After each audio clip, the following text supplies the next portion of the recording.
చాలా మందిలో ఒక భయం ఉంటుంది, ఏమండి బాప్తిజం తీసుకుంటే మళ్ళీ తప్పిపోతామేమో, పడిపోతామేమో.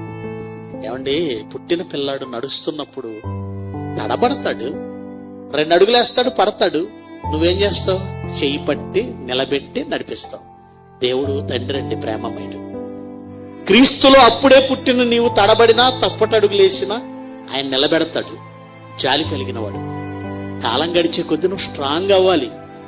ఏదో అడుగులు వేసేటప్పుడు తడబడతాడు, 10 ఏళ్ళు అయిన తర్వాత కూడా తడబడుతున్నాడు అంటే అది రోగం అన్నమాట. నడక నేర్చుకునేటప్పుడు ఎవరైనా తడబడతారండి. బాప్తిజం తీసుకున్న క్రొత్తలో పొరపాట్లు జరుగుతాయి, అంత మాత్రాన దేవుడు విడిచిపెట్టడు, ఆయన ప్రేమమయుడు.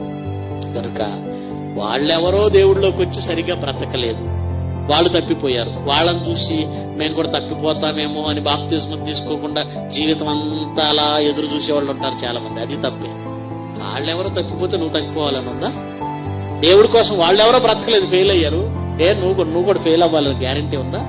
వాక్యంతో ఎల్లప్పుడూ దేవుడి కోసం ఆలోచిస్తే మనం మార్గం